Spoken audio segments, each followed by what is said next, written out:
session, what I'm going to train on today, in my honest opinion, is one of the most important trainings that we do. Okay, this topic that I'm going to talk to you about today actually changed my life. Okay, this topic was the catalyst for the momentum that took me from making 10, 15,000 a month to making 100, 120,000 a month within like a 5, 6 month period. Just so you guys know, right? This actually became the fundamentals of the way we coach our team members.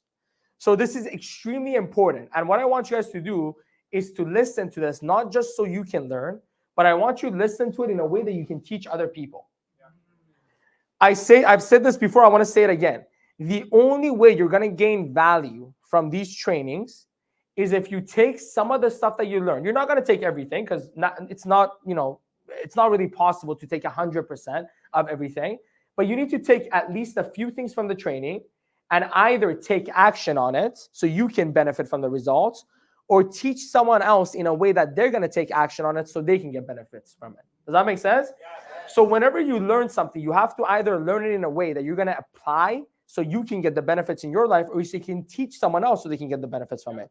If one of those two things don't happen, then you probably are not going to get that much value from today's training. Make sense?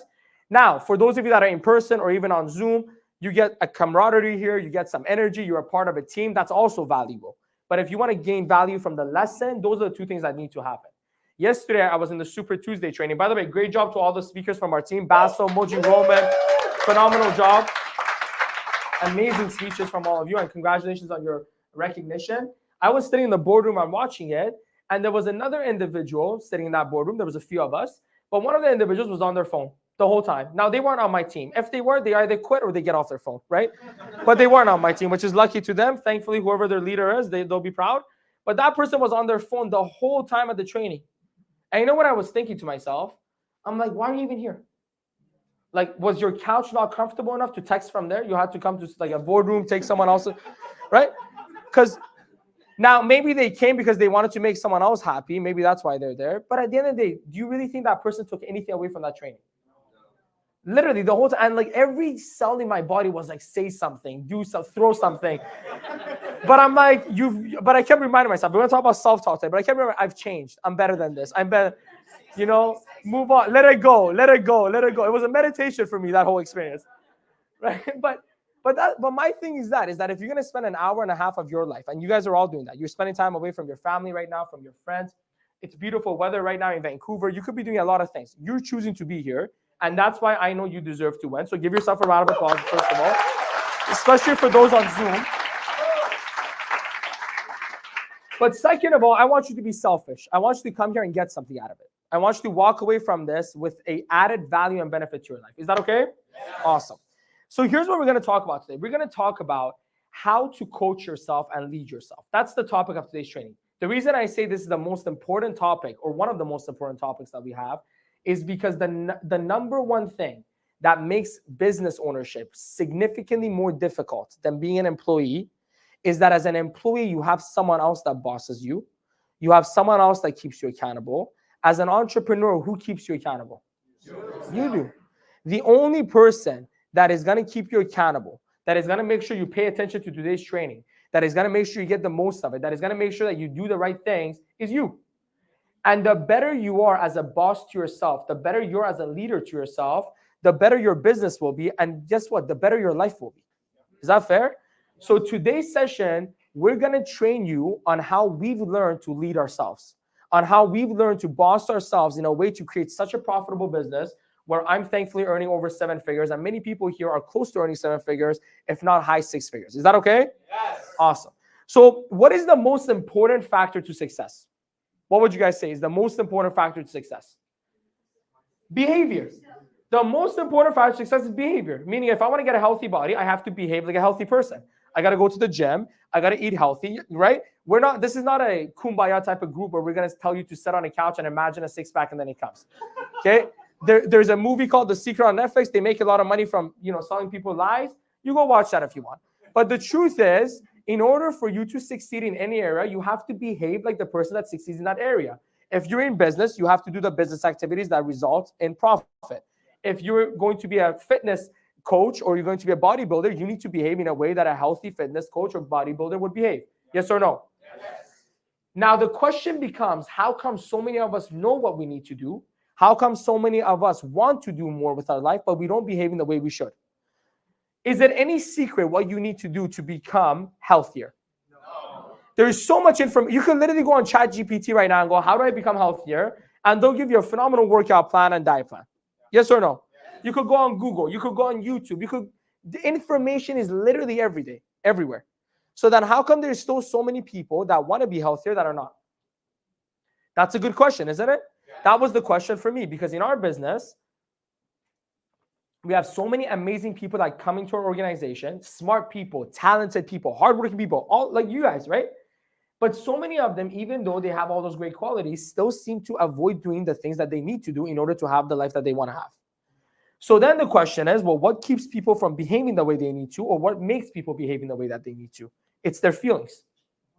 Yes or no? Yes. The next question is then, how do we actually change our feelings and emotions? Don't you know people who, even if they feel like shit, they still go to the gym? Yeah. And don't you know people who, no matter how they feel, they'll avoid the gym? Yeah. Okay, so we know that our feelings have a direct correlation to our behavior. Now, when you train your mind to be committed and to make your commitments have more value than your feelings, then even if you don't feel like it, you'll still show up, correct? And usually you feel like it after. How many of you have come to this meeting before, or even today, and you weren't in the best mood? You weren't in the best headspace. And then after you left, you had a whole new energy about you. Okay, so that means you were able to go against your feelings. You were able to use your willpower to behave in the way you know you should have, even though you didn't feel like it. But willpower can only go so far.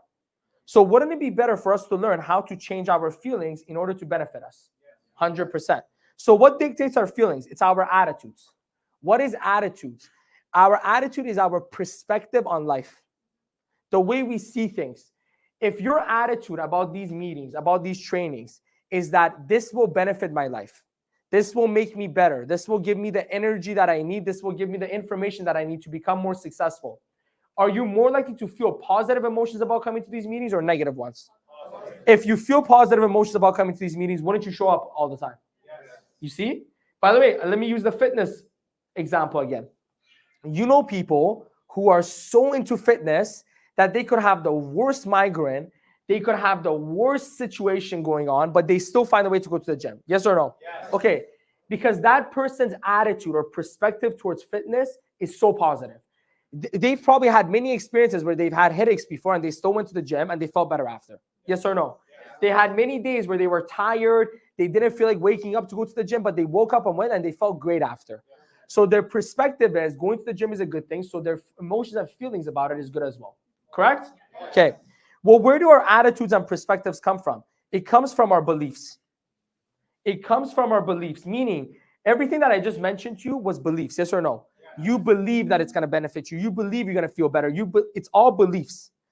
Where do our beliefs come from? Our programming. What is our programming? It's the way we have been designed to think, to talk, and to eventually believe. You know what a belief really is? Joe Dispenza has the greatest. A belief is a thought that you repeat to yourself day after day after day after day. That's a belief. A belief is a thought, is a thing you say to yourself that reoccurs in your mind over and over and over and over and over again until it becomes established as a belief. Are there people out there that believe they're smart? Yes. Okay, whether they are or not, they believe they're smart because that thought has been repeated in their mind over and over and over again. Are there also people that believe they're stupid? Yes. Okay, whether they are or not, that thought has repeated in their mind over and over and over and over again until it became a belief. Now, let me ask you a question. If you believe you're smart, when you come against a hard problem, what do you say to yourself? You say, I'm a smart person, so I can figure it out. So what is your attitude towards things that you don't understand? Positive. So what is your feelings towards it? Positive. What is your behavior going to be? You're going to go Google it. You're going to read about it. You're going to go talk to people about it until you figure it out. Yes or no? Yes. Now, what about the other person that believes they're stupid? As soon as they come against something that they don't understand, what do they say? I'm stupid. That's why I don't get it. Now, as soon as they say that, what's getting information? Terrible, because like, what's the point of me getting information if I'm too stupid to learn it? And then what is their feelings about it? They avoid anything that is difficult to them. They avoid anything they don't understand. They avoid anything that makes them feel like they're stupid again. So then what is their behavior? When they come across a hard problem, they run away from it. Is this clear for everyone? Yes. Now the question becomes, how do we change our programming? That's really the main question. Because if you can change the programming, then you can change the beliefs, then you can change the attitudes, then you can change the feelings, and then you can change the behavior to a point where you don't need willpower anymore. It's just automatic. Yeah. Is that correct to everyone? Okay. So here's the question then. When it comes to programming, how do we program ourselves? By the way, this is no different than programming a computer or a technology device or whatever. When you do coding, what are you doing? You're inputting certain things into the coding system that makes that technology behave in the way that behaves. It makes that app behave in the way that it does. Yes or no? The coding in our minds, the coding for human beings is your self-talk. The things that you say to yourself all the time is how you code yourself. It's how you program yourself. Does that make sense?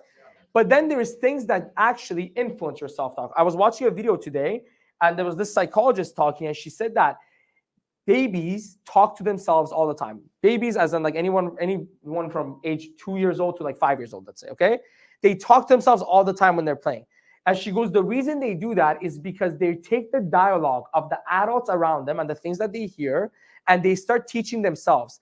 They learn to regulate their emotions by talking to themselves, right? They learn things by talking to themselves. But where does that talk come from? From the adults that are around them. So what influences your self-talk more than anything? Your associations. You probably say slang similar to the same slang that your friends say. Similar to the same, you probably say the same sayings as your parents say. Yes or no? If you swear, you say the same swear words probably as the people around you. Yes or no? Okay. By the way, that's not the only program. Associations is the most powerful programming. But when I say associations, I'm talking about friends here, the people around you. But associations also mean music. People that only listen to rap talk differently than people that listen to other types of music. Yes or no? They use different words. Correct. When you watch certain movies or certain TV shows, you learn certain slang that you don't learn when you watch other shows. Yes or no? Okay. So when we talk about associations, it's anything your mind is exposed to. This meeting, this event is an association. If you watch this on YouTube, this is an association, meaning you're associating with something that is giving you information that is going to your mind. That's why the movies you watch is so important. The shows that you watch is so important. The type of music you listen to is so important. The type of people you have around you is so important. And the type of events that you go attend is so important. Is that clear? Yes. Okay. Now, the most important thing, though, is your self-talk. You know why? Because the one association you spend all your time with is who? You. See, eventually the music gets turned off. Eventually the movie's off.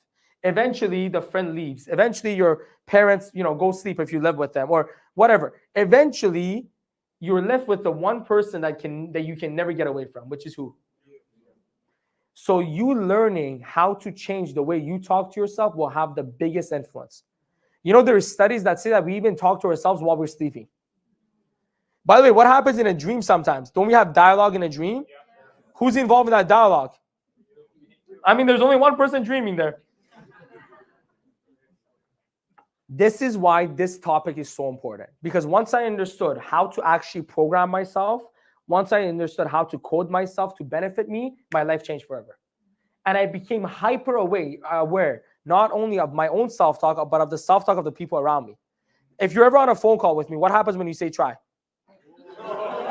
I mean, it's not that bad. It was chill out. Okay? Some of you are taking the same way to extreme. I'm not even that bad. I just say don't say try. I even make some jokes sometimes, okay? Some days I'm a little bit more aggressive about it. But anyways, the point is, though, I'm hyper aware of those words because I know there's a deeper meaning to that. Let's actually start with try, and then I'm going to go into it in more detail. Why is the word try not a good word? Why does Yoda in Star Wars say do not try, do? Because the word try has a lack of confidence behind it. You know why you say I'm going to try is because you're not sure if you can actually do it. By the way, take any sentence and take out the word try from it, and it does nothing to the sentence. Seriously, try is not a word that is necessary, but we use it because we lack belief, because we lack confidence. And 99% of the time, when someone says, I'm going to try to do something, I know they're not going to do it. But when they say I'm going to do something, now they're making a commitment. See, when you say I'm going to try, then when you don't do it, what happens? You go, well, I told you I'm going to try. But when they say I'm going to do something and they don't do it, what are they going to say? Oh, you see? Because that's a commitment. So I train myself to not use the word try because I want to either commit to something or not commit to it. What's the point of lying to myself and other people by saying try? Okay? But there is a book called What to Say When You Talk to Yourself. The author is Dr. Shad Helmstetter. If you read this book, I mean, he's not here. So you guys are clapping for him as if he's about to walk on stage right now. I don't know where he is, but he's not. Anyways, yeah, Dr. Shad Helmstetter. You guys even know what he looks like. If I told you what he looks like, do you even know? But anyways, this gentleman is an amazing author. Okay, he's a PhD in psychology. And here's the biggest thing. He wrote a book called What to Say When You Talk to Yourself.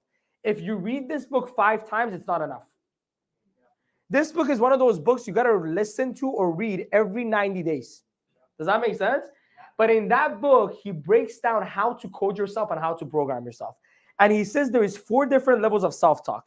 And I'm going to go through each of those with you right now. Is that okay? Yeah. Okay, here's level 1 self-talk. This is the worst one. So it's going to go from worst to best. The worst type of self-talk you can do, which is level 1, is the level of negative acceptance. I can't. So here are the terms you hear when people are talking from a level 1 self-talk. They say things like, I can't. If only I could. I wish I could, but I can't. Today's just not my day. Okay? I just can't seem to lose weight. Well, I just don't know. I can't say that one without sounding like a victim. It's all, I have to really try. But the reality is, all of... Fair. Fair. Fair. No, that's, by the way, you need associations of Rob said. Because then they make you aware. So thank you, Rob. I appreciate that. I was doing it for the sake of the training, but I appreciate you calling me out. But here's why this is a bad self-talk. This is why this is the worst self-talk, actually.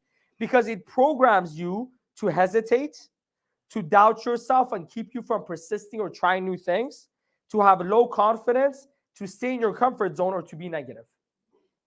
Does that make sense? So these are the symptoms of it.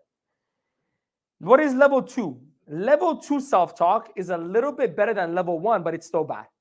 It's still negative. I actually think, if you ask me, level 2 kills more people when it comes to their future potential than level 1 does. You know why? Because level 2 sounds good, so they don't get called out for it. See, if you have positive associations around you and you say, I can't do something, I hope these people go, no, man, what do you mean you can't? Yeah, you can. And then they start pouring into you some positivity and they increase that belief. Yes or no? Yes. Because it's so clear it's negative. The problem with level 2 is it's not clear that it's negative. Because you're recognizing that you need to change, but you're actually using wording that makes it so that you never change. Here are the symptoms of someone that does level 2 self-talk. I need to. I really need to get organized, but I won't. Right? I should really study more, but I won't. Because there's a difference between I will study and I should study. It actually means different things in the English language. I should means it's a good idea. I will means it's a decision. Yes or no? I really have to get in shape. Good. It's good that you will you though? Right? I have to go to the meeting. Does that mean you will? Does that make sense so far? Okay. Here's why this is bad. It programs you to recognize the problem but creates no solution. And it's terrible because if you say to someone else, they actually have hope. You go, I should study. You go, thank God they're going to study. But then you call them in 4 days and you go, how's that studying going? And they go, well, I really should get started with this, shouldn't I? Do you see? It's constantly procrastinating the solution or not even acting on it. And again, the problem here is if you don't understand these levels of self-talk, you actually think they're doing the right thing, so you don't call them out for it. That's why I say this is worse. Is that clear for everyone? Yes. This is the thing I want you guys to remember. Anytime somebody says, I really need to, I know I should, there is a but that's coming after, whether they verbalize it or not. right? So you can use this in whatever example. I really need to get more organized, but I'm not. I know I should study harder, but I can't or won't. Does that make sense? There is a hidden but that is there that either they verbalize or they don't verbalize, but it keeps them from actually taking action or providing solution. So you guys know what's the number one thing that I do when I coach people? I catch them on saying these things and I help them change it. Because here's what I need to happen. I'm only going to be on that phone call for 5 minutes. I'm only going to be on that phone call for 10 minutes, 15. When I hang up that phone, I need them to repeat the things that I told them that made them feel good to themselves when I'm gone.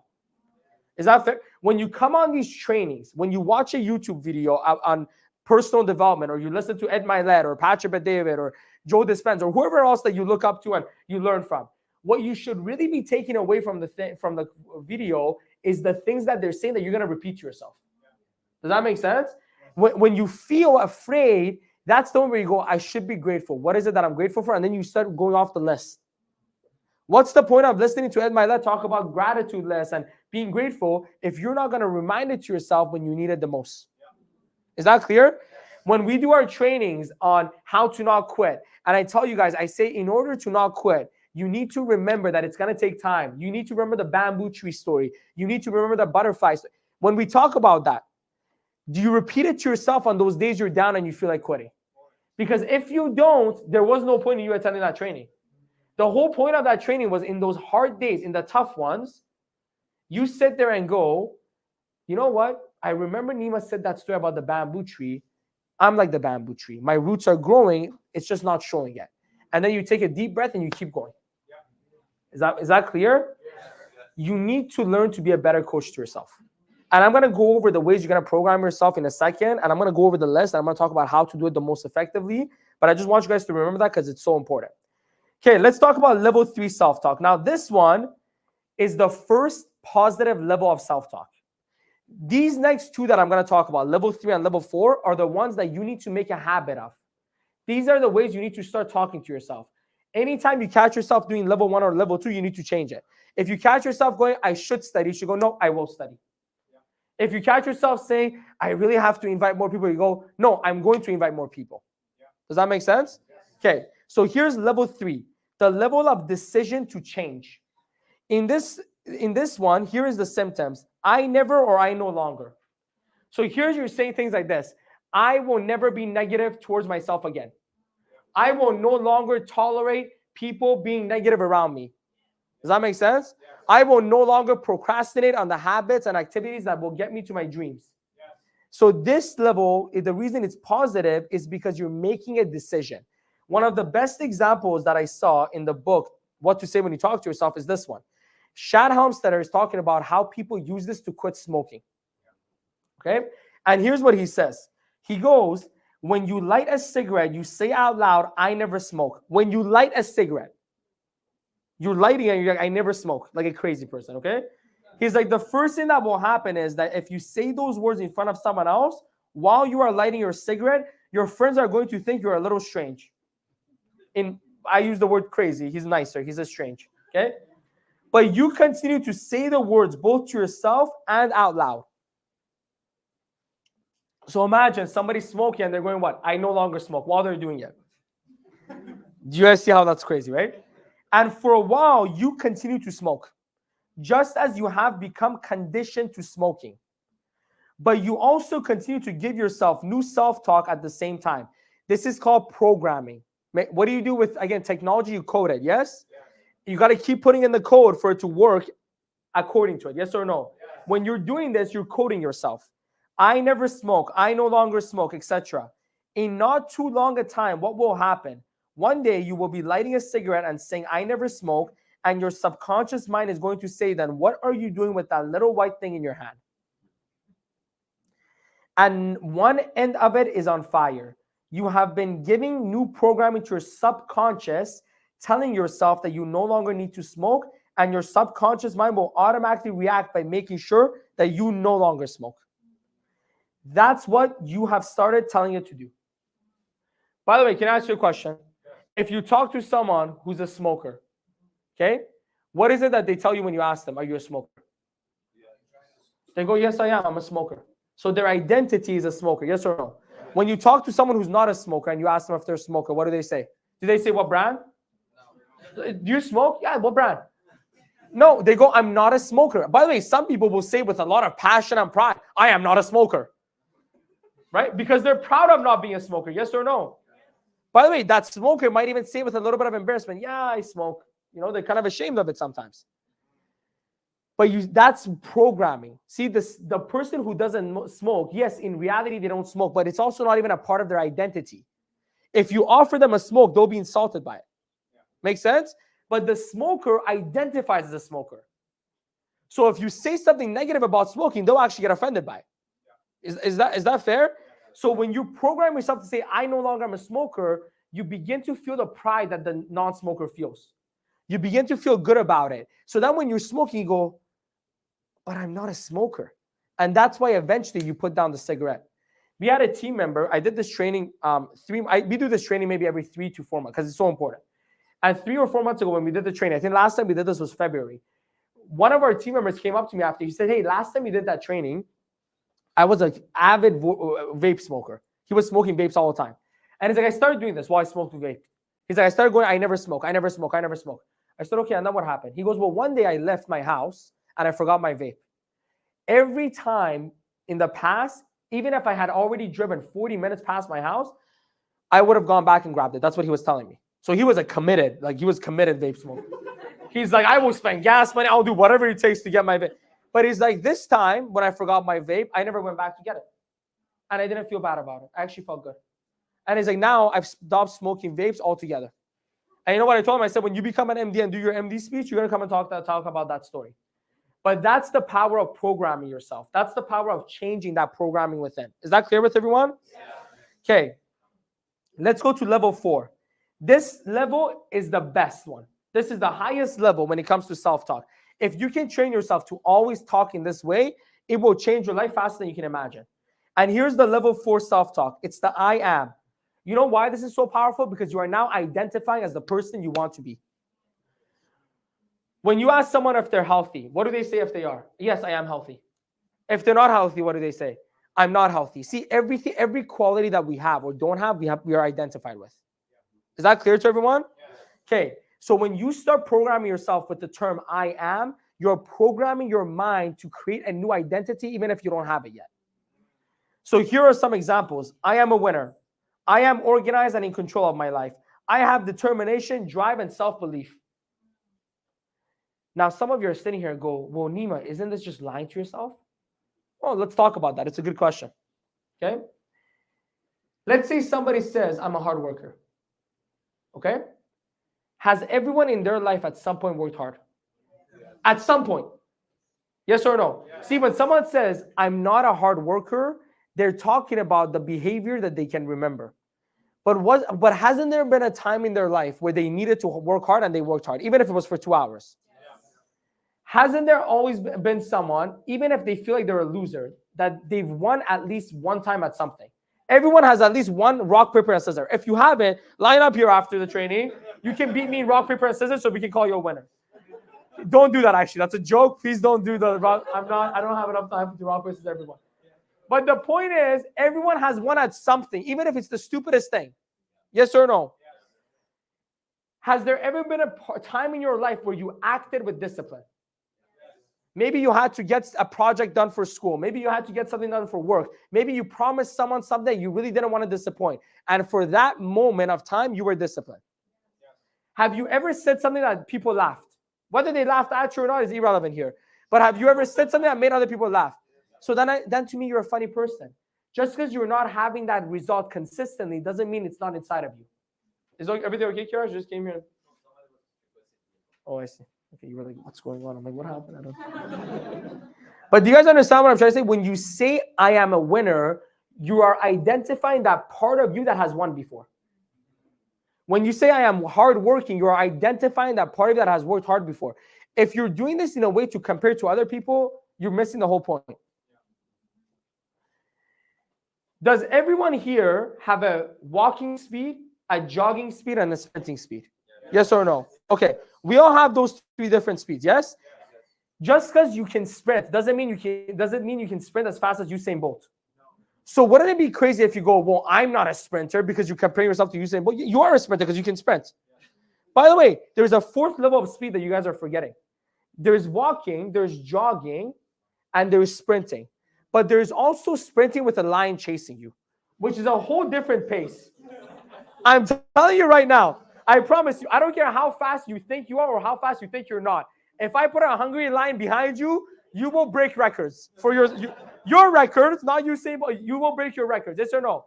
So when you are identifying with the self-talk, you know what you're actually doing? You're bringing out the best side of you. When you say, I am smart, we know you might not be as smart as Elon Musk. If you are, congratulations, but we don't assume that. But when you say, I am smart, you are tapping into the smartest version of you. Whatever that means. Is that clear? When you say, I am hardworking, we're not saying you're David Goggins. Okay, if you are, congratulations, but that's not what we're comparing to. We're comparing it to the hardest working version of you. This is the part you need to understand. It's not lying to yourself. It's tapping into the parts of you that are already there that you've buried under a bunch of limiting beliefs, under a bunch of negative self-talk, and under a bunch of things that have totally made you become a distant cousin, neighbor, or friend to that person that you are. Is that clear to everyone? Yes. Because there's many different versions of us. There's versions of me that are lazy. There's versions of me that are very hardworking. There's versions of me that are positive. There's versions of me that are negative. What I tap into the most is going to dictate the result of my life. How I tap into those things, how I bring those things out is the way I program myself. Is that clear? Yes.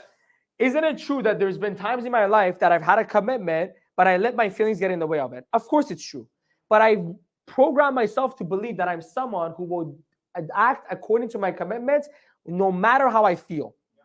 So that means that anytime that I'm in a situation, but even today this happened. Today around 12:30, I just felt sad. No reason for it. Random. I just sat there, I was like, oh, I'm sad. I mean, that's weird. Right? I don't know if any of you have ever had that feel. It's called emotions, right? It just comes and goes. And in that moment, I felt a little bit down. And I'm sure there was some negative thoughts that were going through my head that brought me down in that moment. Does that make sense? But I felt sad. And I had a meeting coming up in 30 minutes. And I felt so sad, I didn't want to do anything. Has anyone here ever felt so sad you don't want to do anything? Yeah. Okay. They call that depressed, right? Depressed means you can't do anything because you're so down. Yes? You know what I said to myself? I said, you know what? I'm pretty sad right now. But I'm the type of person that acts based on my commitments, not based on my feelings. So I got up. I dusted myself off a little bit. Went on, took out a piece of paper, started writing some gratitude list. I'm like, I'm going to train on this. I got to do it now. So I started doing my gratitude list. What am I grateful for? I felt a little bit better. Then I put on some good music and I got myself a little bit pumped up. I danced a little bit. Motion creates emotion. So I wanted to change that sad emotion. So I started moving my body. And then I went into my meetings and I had 3-4 back-to-back meetings. By the time I was finished the third one, I was feeling ecstatic. Is that clear? Yes. So how did that happen? It's because I programmed myself to believe that I'm the type of person that acts based on my commitments, not my feelings. Sure. So in that moment, I started acting like that person. But what if I had said something else to myself? I said, oh, I'm so sad. I don't feel like doing anything. I can't believe I feel like this again. Why do I feel this way? Then I probably would have canceled all my meetings and I would have sat there and cried and I would have got nothing done and I would have felt like crap the whole day. Yes or no? Yes. By the way, the worst thing you could do when you're feeling negative is ask why. Last night I was angry. Why? Who knows? I was just, you guys know, sometimes I'm just angry. Now, in that moment, I justified my anger. In that moment that I was angry, I said, this is why I'm angry. And then I was walking home from the office, and I'm like, why am I anchoring this emotion? You know what it means to anchor your emotion? It means you find a reason to have it. As soon as I justified my anger, I anchored myself in it. Now, some of you go, well, Nima, what if that is a real reason why you're angry? Even if it is, I've never solved a problem in a state of negativity. So even if that reason is the reason that I'm angry, wouldn't it benefit me to become positive before I go to solve it rather than solve from a negative point? Yeah. So I'm going to actually take you through the dialogue in my head from last night just to give you guys an example of this. So I go, I don't want to justify it. Now, it's not that easy. The anger was still there. Okay, when I went home, I was still angry. Okay, now when you're angry, it's like a virus. anything that comes into your atmosphere makes you angry. Does that make sense? The door of my home made me angry for no anything. Story blinking. I'm like, why are you blinking? Like, what is the blink? Everything makes, I'm just exaggerating, but everything made me angry. Does that make sense to everyone? Okay. So here's what I did in that moment. I go, what would the old Nima do? Well, the old Nima would go nuts, would probably be super upset, like yell. Probably, you know what the old, I was like, let me text this person. Let me text this person. Don't text the person. We've never had good results from texting the person. But there's a part of my brain, which I call the devil, that is coming in. He's like, here we go, game time. Because whenever I'm angry, whenever I'm negative, guess who wants to play? The devil. It's like, oh, we're playing soccer today. Let's go. So he comes, he's like, here's a list of people that we need to text. We're gonna start with, it's like an alphabet. We need to text them, tell them how they've wronged you. We need to, and I had a conversation with this devil, and I'm like, listen, buddy. First of all, welcome back. It's been a while. Okay. Second of all, do we need to text them now, or is it okay if we text them tomorrow morning? And the devil was like, well, I'm like, all right, let's text them tomorrow morning. Let's go for a walk right now. He's like, I don't want to go for a walk. I'm angry. I want to break something. I'm like, I know you want to break something. You've done that before. It's not a good result. We don't like doing breakings. Let's just go for a walk. So I take my devil with me to go for a walk. Okay, and I listen to some music. I actually ran into while I was walking. Okay. By that point, though, I was happy. We were having a good conversation. But here's the thing. I went for a walk. I made a new decision. This is how you change, by the way. I made a new decision when it was so difficult for me to make that decision. Because usually when I'm angry, all I want to do is just express my anger through text, through vocal conversation. Let's call it that. I just want to express myself, right? That's how it's become a habit. But I chose to do something different. So I went for a walk. I listened to some music. And I came home and I felt a little bit better. Then I fell asleep. And then this morning I felt a little bit better. Does that make sense? And then I woke up this morning. I said, do I still want to text these people? I said, no.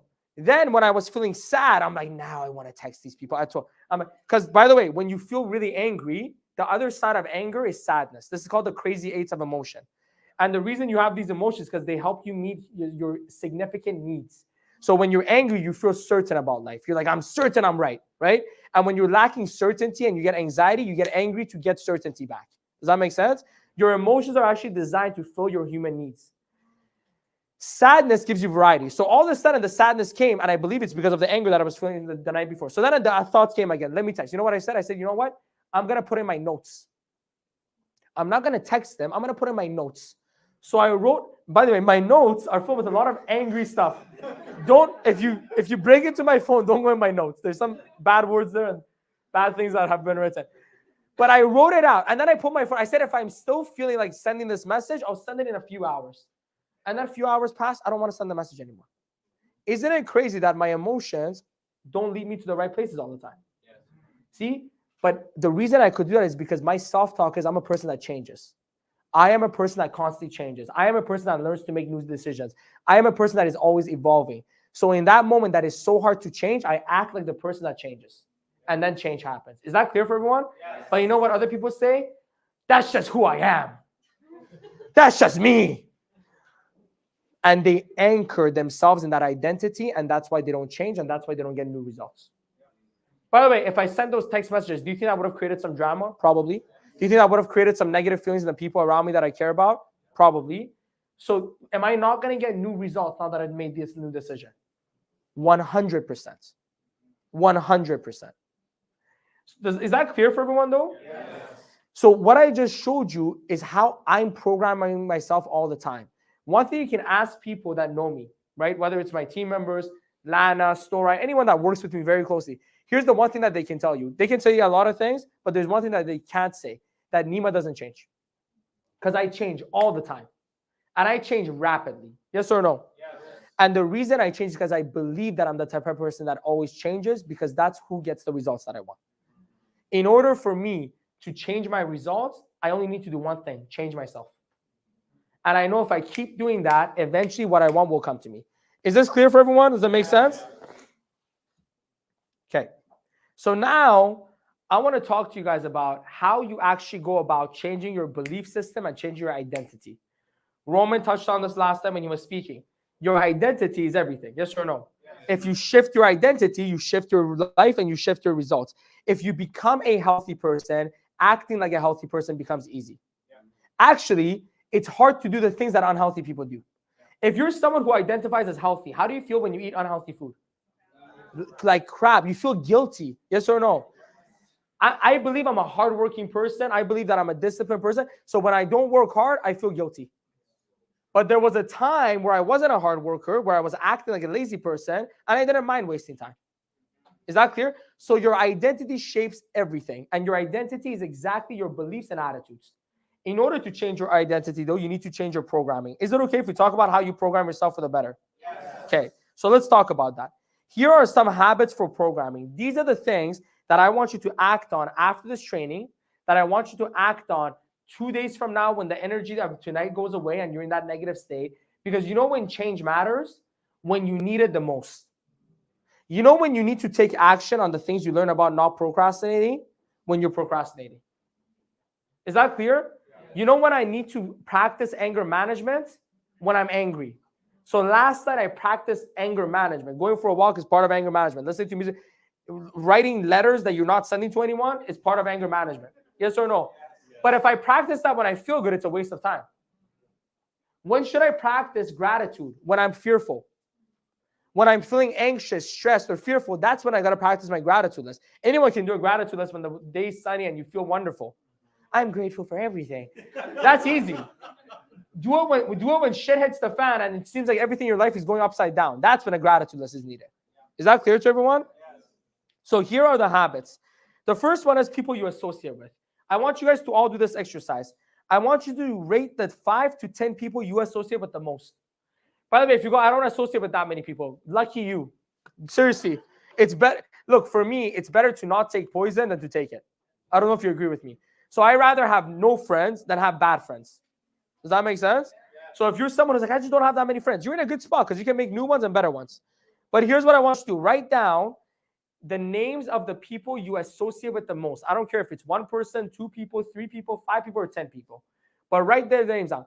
Here's what we mean by associations. People you talk on the phone the most. People you text the most. People who you see the most and interact with the most. That's who we're talking about.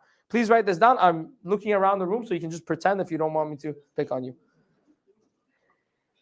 Once you're done writing down the names, I want you to rate them on these categories. How positive are they? Out of 5, 5 being they're super positive, 1 being they're not positive at all. Priya, do you need something to write on, or do you want me to give you a phone? Or because we got paper. Okay, good. Because you're staring at me. The next thing I want you to rate them on is belief in themselves. Now, this one is a little bit hard because some of you are like, how do I know if somebody believes in themselves? Do they try new things often? Do they take risks? Do they get out of their comfort zones? Do they go after what they want? Are they able to do what they believe is right, whether people around them are negative about it or not? These are all signs that somebody believes in themselves, okay? How would you rate them? 5 being they believe in themselves more than anyone that I know. 1 being they don't believe in themselves at all. Here's the other category, willingness to change. How much willingness do they have to change? Nima, how do I know if they have willingness to change? Here's the first sign. Do they change? When you give them feedback on something, or when somebody gives them feedback on something, do they actually change, or do they justify and stay the same? Here's the next thing you want to look at when you talk about willingness to change. Open-mindedness. Here's an easy one. Invite them to this business and see if they show up. That shows open-mindedness. Someone who's willing to change, even if they've had a negative experience with another office or another agent in this organization, they're still going to come because like maybe there's a change. Yes or no? Are they willing to try new things? Are they taking feedback well? By the way, when I say take feedback well, there's some people that give them feedback, they get defensive, but they act on it. That's still taking feedback well. It's better if they thank you for it and are positive about it, but if they actually take the feedback and do something about it, they take feedback well. And here's the last one, motivation. Parham, do you need something to write on? Lana, do you have pen and paper? Because there's some people that are sitting like this, and I'm literally staring at them, and it's weird to me. Can you bring pen and paper so I can pass it around to these people, please? Okay. Motivation. How motivated are they out of 5? 1 being they're not motivated at all. 5 being they're very motivated. Okay, write those down, please. So write down, and I want you to rank them. And I'm going to give you 2 minutes to do this. How would you rank that person out of positivity 1 to 5?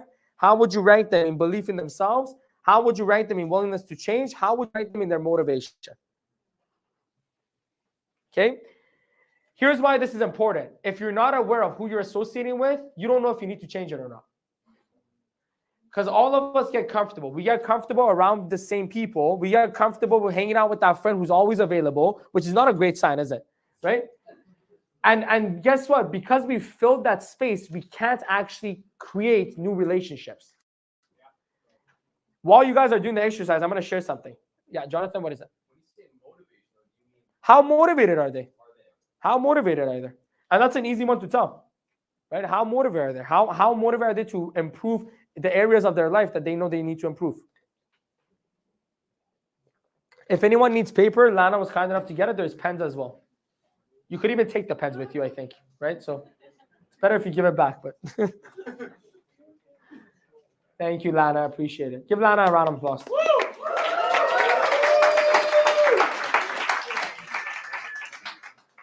Okay, I'm going to give you guys 1 more minute for this list. Then we're going to go to the next one. We're going to do some exercise, guys. We're here to help you get results, okay? So it's not just this is not a live podcast. This is a training. Okay, once you're done with that list, here's the next list. I want you to make another list next to that list of people or below it. And I want you to write down who you want to become. I want you to write down the character you want to develop. I want you to write down the thoughts that the person that you want to become has. I want you to write down the constant feelings that the person you want to become has. I want you to write down the type of people the person you want to become associates with, the type of health standards that they have, the way they dress, their habits, etc.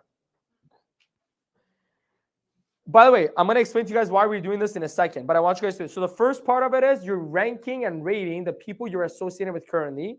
The second part of the exercise is you're designing the person you want to become. Does that make sense? Yes. What do you imagine the best version of you looking like, thinking like, feeling like? And obviously, all of us are going to have different feelings, but what are the constant feelings that this person is going to experience? What are the habits that they have? Do they have a good morning routine? Do they have a good night routine? Do they do their commitments whether they feel like it or not?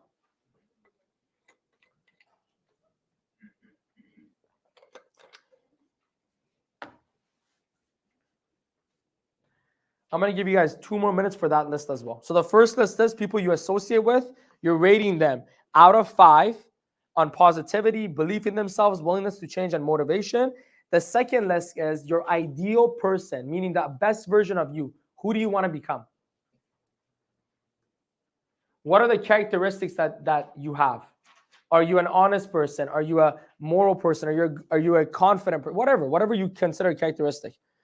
What are the common thoughts that you think about? Do you think about the future? Do you think about your vision? Or do you think about the past and the negativity? Or are you present in the moment most of the time? What are the feelings that you experience more often? Is it joy? Is it peace? Is it fulfillment? Is it happiness? Or is it anxiety? Is it worry? Is it stress? Is it fear?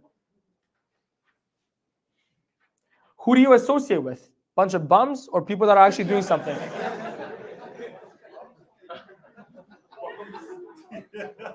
I'm sorry for being very straightforward. One of my characteristics, I'm very straightforward. Hopefully you don't develop that. What's your health situation like? Are you fit? Are you healthy? Do you feel good when you wake up in the morning? Do you feel good when you go to bed? When you look at yourself in the mirror, are you happy with the body you've built?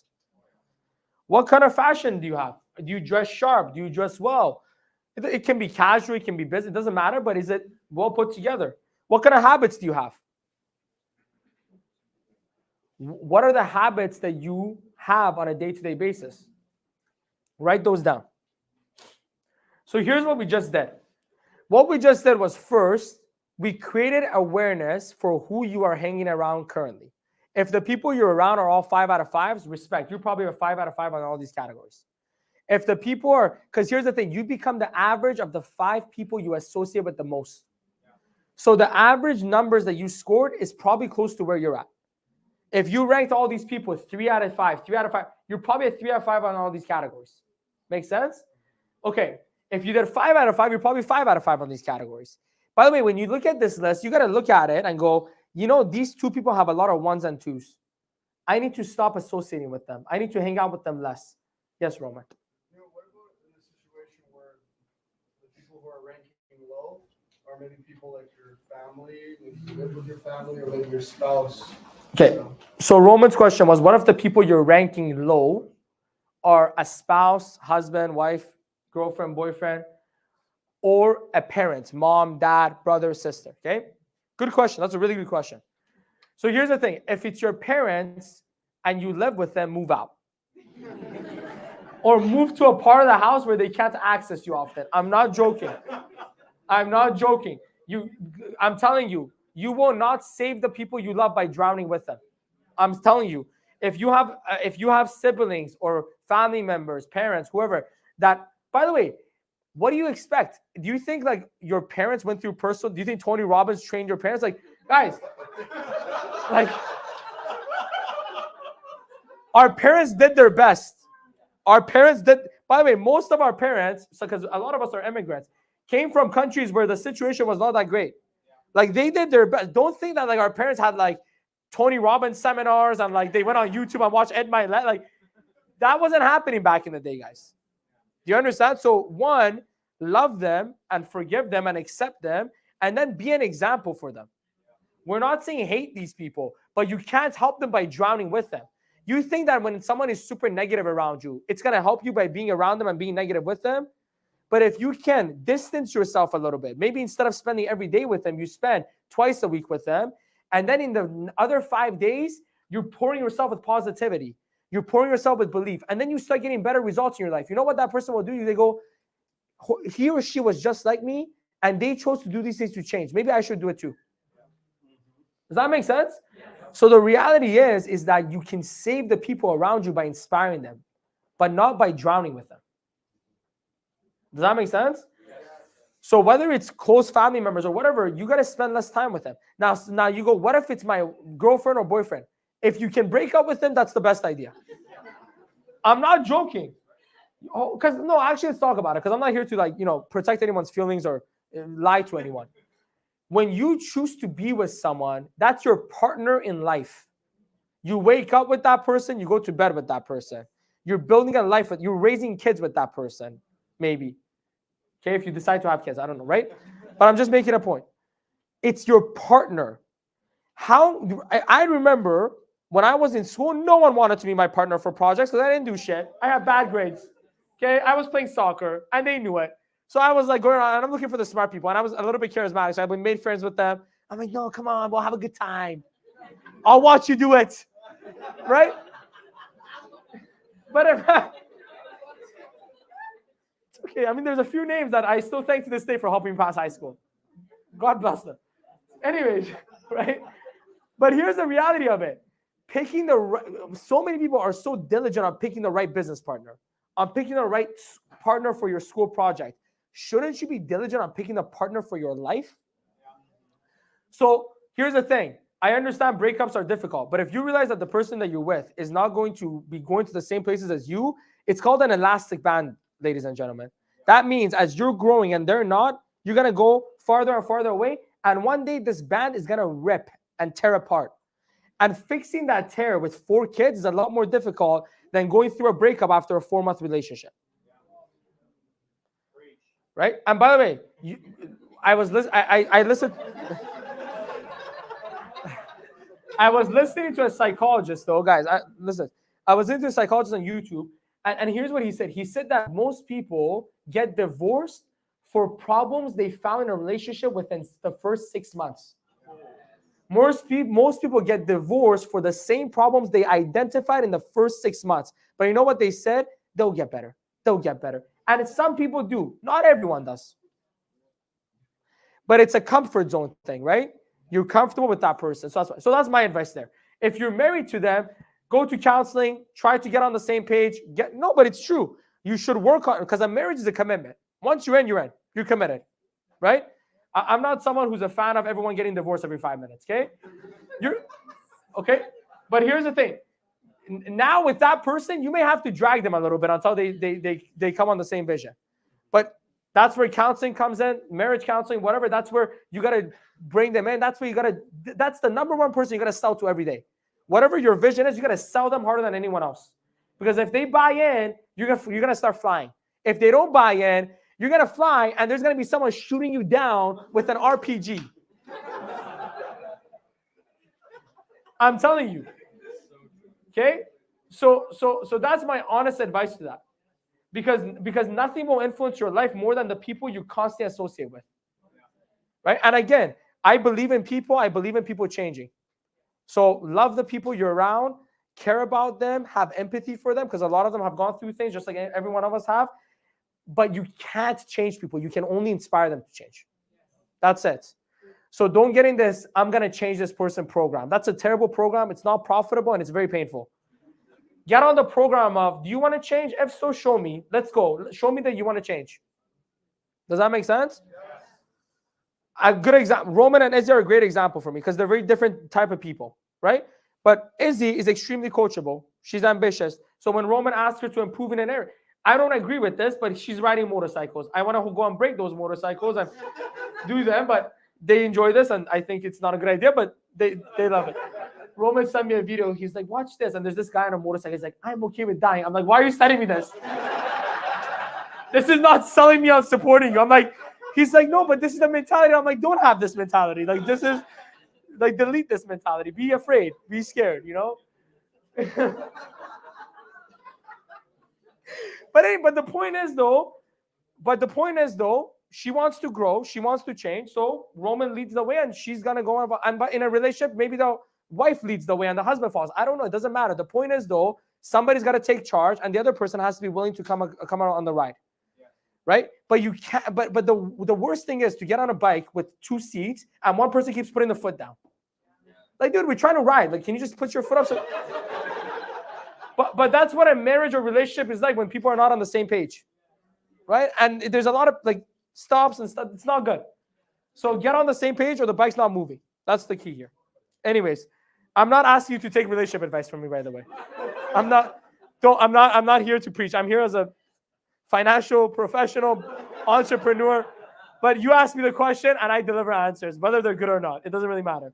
Anyways, let's go back to it. You don't need to talk. You don't need to talk.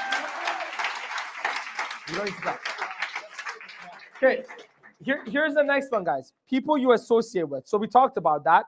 Now, the next exercise that you did, here's why that's important. Your reticular activation system now is being tuned.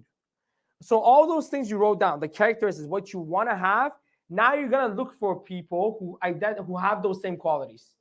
Because here's the thing. The first list is, okay, who am I not going to spend as much time with? Who am I going to spend more time with? And probably on that list, a couple people you probably shouldn't spend as much time with, and a few of the people you should spend a lot of time with. Yes or no? Yes. But then there's open space now. You're like, oh, my Friday slot just opened up. My Saturday slot just opened up. So now the list below becomes what you're looking for. So now when you go to networking event, you go, this person seems to have these characteristics. They seem to have these habits. And now you are going to attract that person into your life. Yeah. When you attract the people who have the qualities that you want, you then start to develop them. Make sense? I used to wear socks until I met Dave.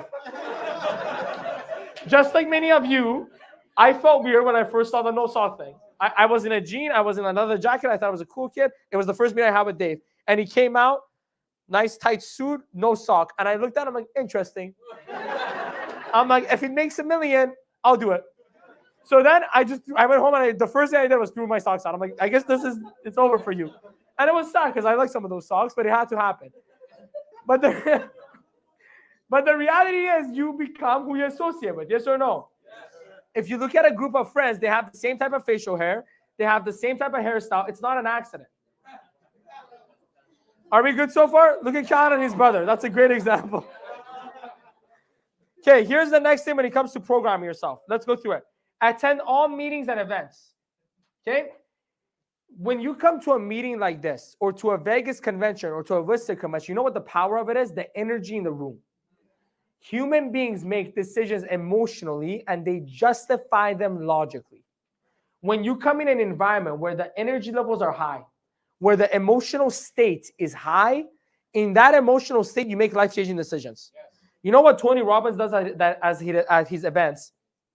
Every hour, he makes you stand up, puts on some really good music. They got a phenomenal playlist, okay? I don't know what they do, but their DJ is next level. And they put on some good music, and everyone dances and jumps. By the way, if everyone is jumping around up and down and you're standing, you're not standing for long.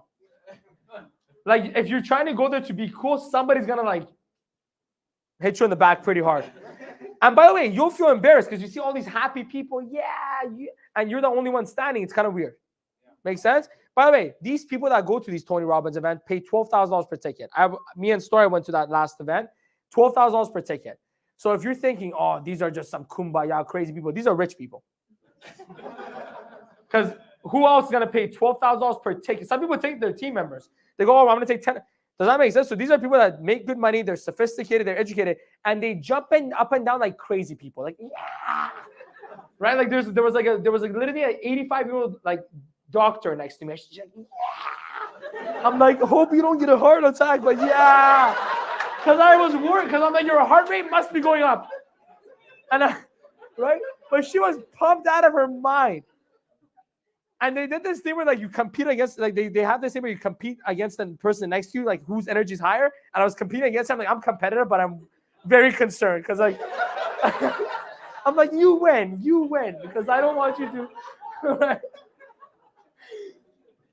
But my point is, but why does he do that? Because motion creates emotion.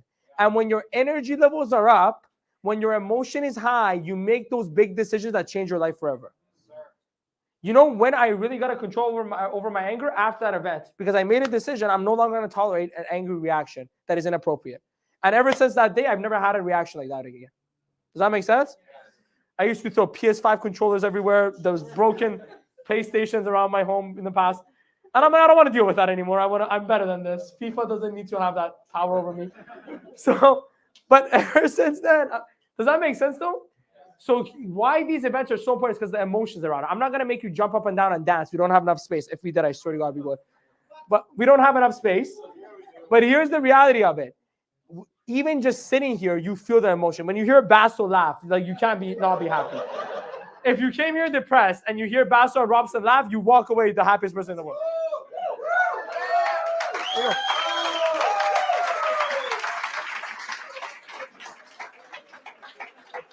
By the way, even if you're on Zoom, you still feel the emotion. Like I'm looking at Lexi right now. She's still pumped, but she's pumped up no matter what. You put Lexi in a room by herself, she's pumped up, right? But the point is that energy and emotion is everything. That's why the meetings and events are so important. The information is amazing. The information should be applied. But more than anything, it's a refuel station where you come around positive, like-minded people, and you feel refueled for the rest of the week. Is that fair? Yes. Okay. Here's the next thing, behavior. Simply, it's this. If you act, think, and talk like the person, you will eventually become the person. Here's what I want you to do. With that list that you made earlier, I want you to ask yourself this question. Every time you're about to make a decision, would the best version of me do X or Y? Last night, I asked myself that question. What would the best version of me do right now? Go for a walk and change, or act in the same way that I've always acted? Change. Boom. Is that clear? Yes. What you wear changes the way you feel about yourself. When you wear a nice outfit that you're proud of, do you walk different? Yes. Do you feel different? Yes. By the way, ladies or gentlemen, both are the same. Yes or no? Yes. Many men, when they wear suits, they feel way more confident. They feel better. Many ladies, when they wear a nice dress, where they wear something that they're proud of and they look good at, they're way more confident. Yes or no? Yes. Get in a habit of wearing things that make you feel good, even at home. One thing that I invested in was better pajamas, right? Yeah, because I'm like, look, I want to look good even when I'm comfortable. Is that fair? Because it makes a difference. Here's another thing. This is all behavioral change to change your identity, by the way. Okay, does Batman walk around in a shirt with mustard stains on it? Right? What's the... I always forget this guy's name. Story, what's that guy's name that played Batman? I forget his name all the time. No, I don't like that one. Huh? Christian Bale. Okay. Guys, do you think Christian Bale wears like a t-shirt with raincoat mustard on it? Like, you know, holes in his pajama? No, dude. Like that guy wears like one of those silky, nice pajama, like, you know, it looks nice. So for me, I'm like, I want to be Batman, so I'm going to have pajamas like Batman. Okay?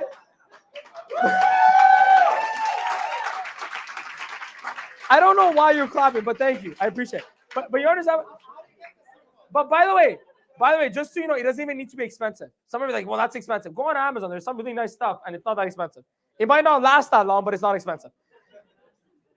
Move out if you live with your parents. If you live with your parents, move out. I understand it can be expensive, but figure it out. Right? Seriously. By the way, let me say something. I gotta wait for Basta to finish.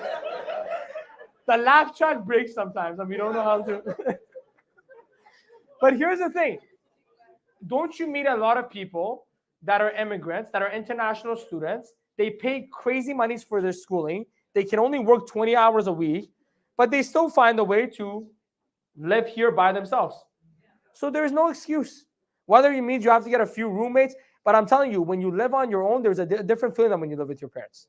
And by the way, I'm not, preaching to anyone. I lived with my parents for a little bit too long. I lived with my parents. I was 25. I was making $70,000 a month.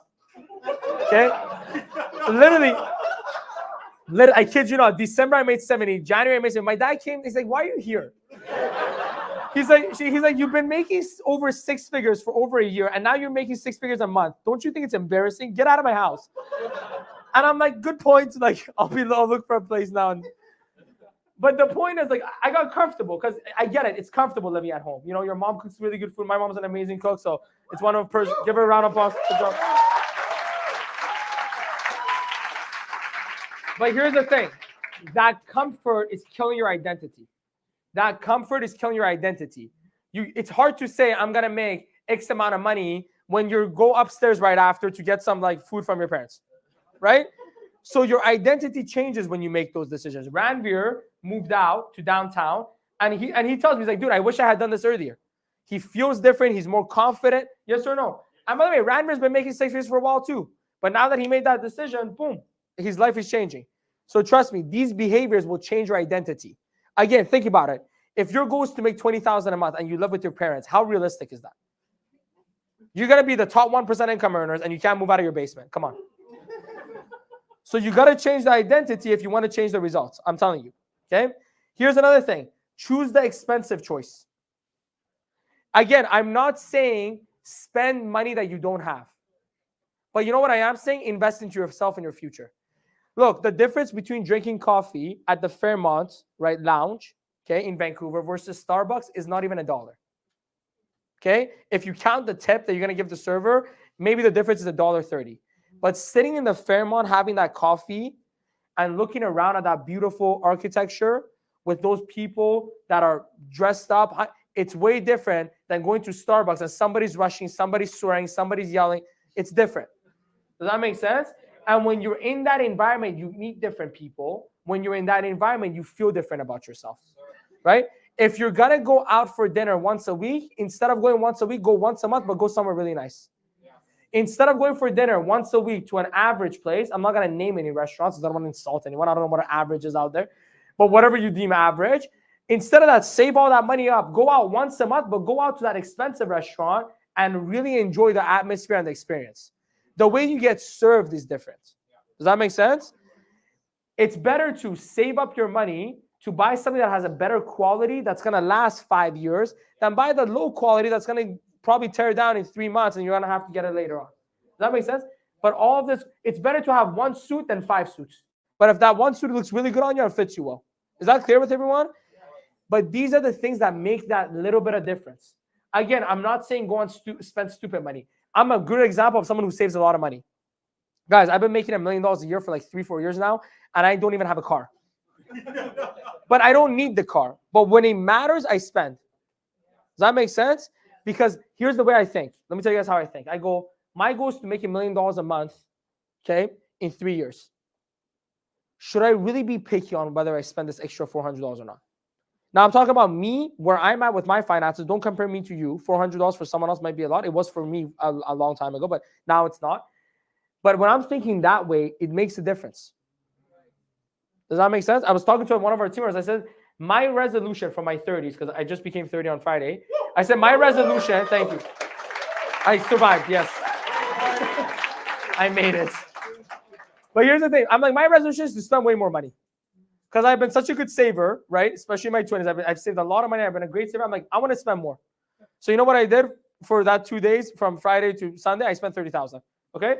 Now, I can do that. Don't do that. Don't do that. I'm a financial professional. Save your money. Mutual funds.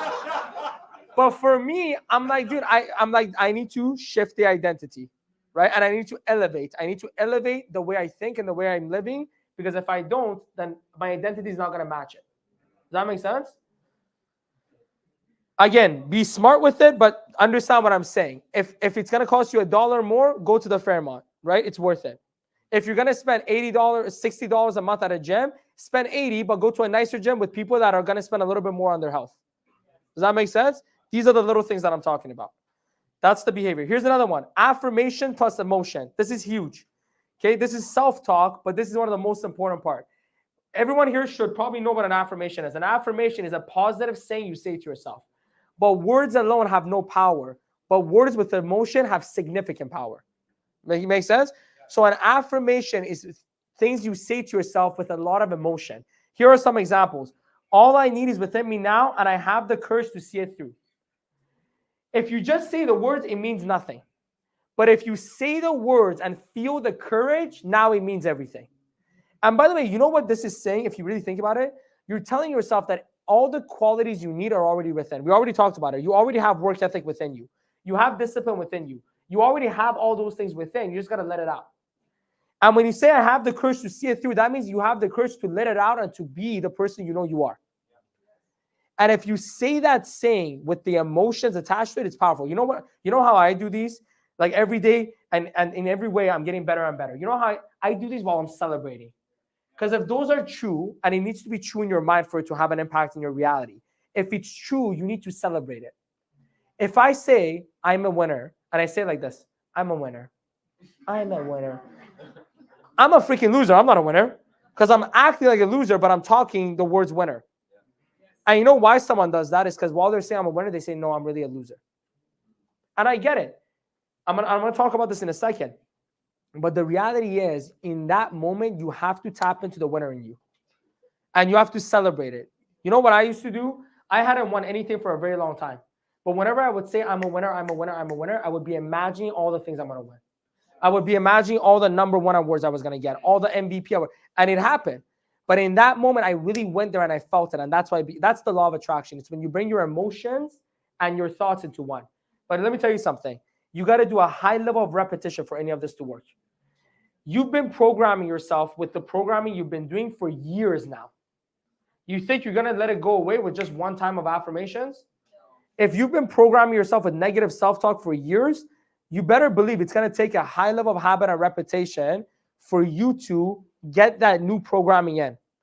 You know what I say? I say if somebody's 500 pounds overweight, they're going to have a lot of a harder time to get fit than someone who's already going into fitness with a little bit of a background in fitness. Yes or no? Yes. But does that mean that 500-pound overweight person should give up? No. Hell no.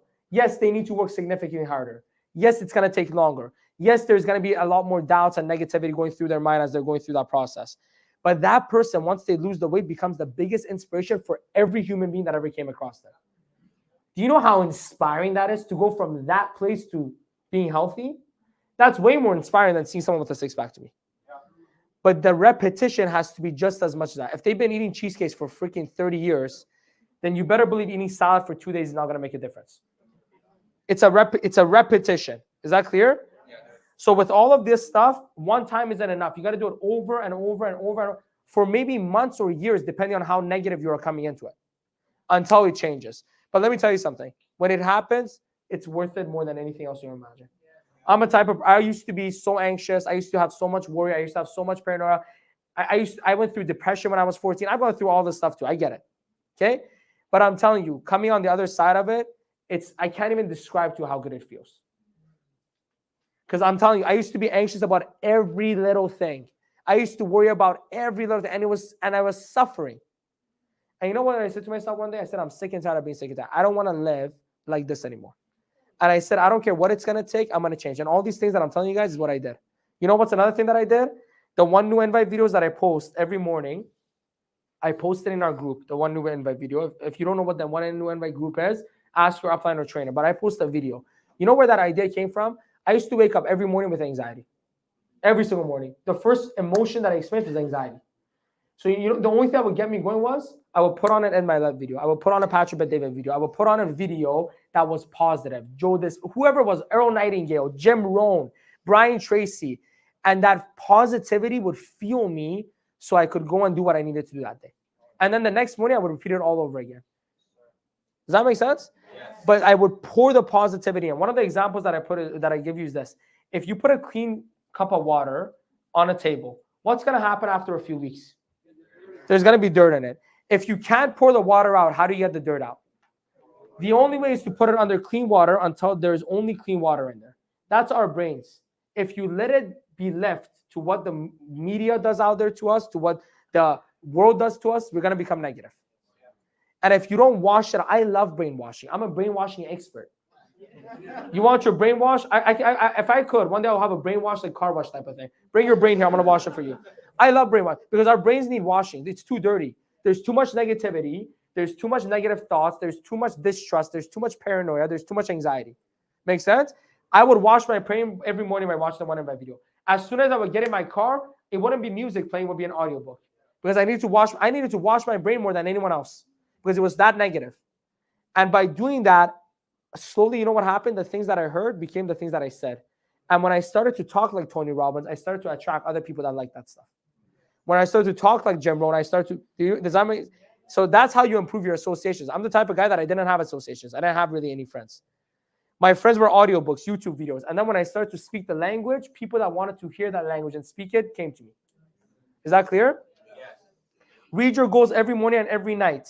You know, when people don't do this, when they feel like they're far away from it, that's when you need to do it more than ever. You need to tap into that goal and why more than ever when you need it the most. Here's another thing, gratitude list. We have a very, very easy time forgetting all the things that we're grateful for. And every person in this room has 5 to 10 things that they can be grateful for, no matter how many challenges you have in your life. The only cure that I found for fear is gratitude. Every time I feel afraid, there's only one thing that can get me out of it, gratitude. In that moment that I'm afraid, I remember the things that I'm grateful for. Here's another thing that I did. I told you guys, I came from a very low place when it came to negativity. So I had to do all these things. Here's another one. Cue card with qualities that I had, that I believe I had and I wanted to have. I used to carry this cue card in my wallet, and it would say things like that. I am courageous. I am a winner. I am honest. I am motivated. Every time I felt negative, every time I felt bad about myself, I take out this cue card and I start reading it to myself. And I didn't even know anything about self-talk back then. No one taught me this stuff back then. I hadn't picked up the book back then. But I had a feeling, but I read it somewhere. I think I read a Reddit article or something. And it said do this. And I was so desperate to change, I was going to do whatever. And I started to do that. And guess what happened over time? I started to believe that I was this person. And then I started to act like this person. And then my life gave me the results that this person has. Is that clear for everyone? Yes. Here's another one. Ask quality questions. Ask quality questions. The quality of your life is determined by the quality of questions you ask yourself. What was the question I asked myself yesterday? What would the person that I want to be act like in this moment? That's a quality question. Here's another one. If everyone in my team acted the way that I did, what would my business look like? Here's another one. What would whoever your role model is do in this moment? If some of you look up to me, you go, what would Nima do? If you look up to someone else, you go, what would this person do? These are quality questions. When you ask good questions, you get way better answers. When you ask, you know what's a terrible question? Why am I sad? Because we all have 100 reasons to be sad, guys. So if you sit there and think about it long enough, I can think of a million reasons why I'm sad, and I'm so blessed. But that's a bad question to ask that leads to bad answers, that lead to bad emotions. Is that clear for everyone? Yes. Here's the last one. I'm going to finish off with this. Okay. And I know I'm going a little bit over time, but I'm going to finish off with this. Learn the right lessons from your experiences and forgive yourself. Learn the right lessons from your experiences and forgive yourself.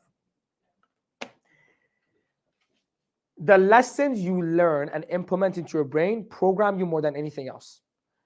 There's some people out there that somebody did something wrong to them and they chose to never trust anyone else again. That's a terrible life to live. That's a hard life to live. To trust no one? You mean you're not going to trust the people you love anymore? You're not going to trust the people you care about? You're not going to let anyone else in? That's a very lonely life to live, isn't it? Yes. Wouldn't a better lesson be to go, you know, I'm going to look out for the red flags, and when I see them, I'm not going to trust that person. That's a way better lesson than I'm never going to trust anyone else again. Yes or no? I know people that come into business, they make some bad financial decisions. Anyone does. And you know what they say? They say, I'm going to become really good with my finances. And then they stop investing into themselves. They stop investing into their business. I know people who go, I know I should go to that event, but I'm not going to go because I made too many bad decisions and I need to change them. Sorry, Who told you that's the right decision? Who's mentoring you here? But actually, I would never mentor someone that way. I would never teach someone such a terrible lesson. You made some bad financial decisions. Let's look at the bad one. But that doesn't mean you should now stop yourself from making investments. Does that make sense? So here's the difference, guys. A good financial decision is a decision that will make you money.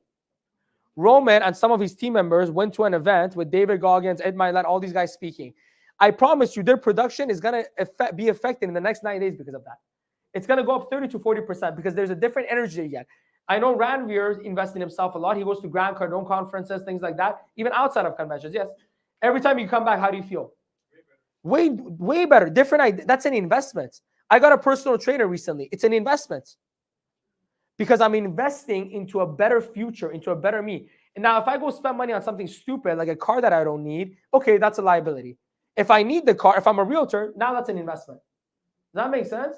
But the lesson here isn't to become a frugal person that acts like a brokey. Okay? The lesson is you become smart about how you invest and you invest for profit. Because here's my question. If you know you're going to make $20,000 a month anyways, why wouldn't you spend money to go to the convention? You think you're going to miss the money?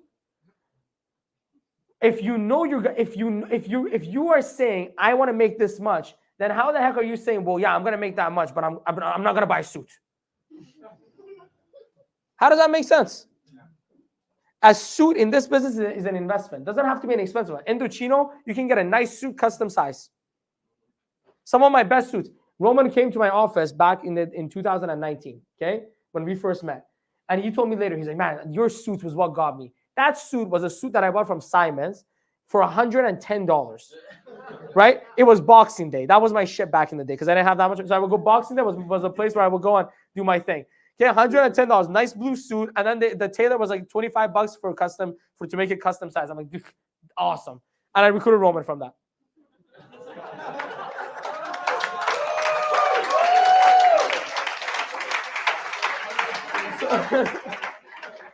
But like I said, but that's an investment. Does that make sense?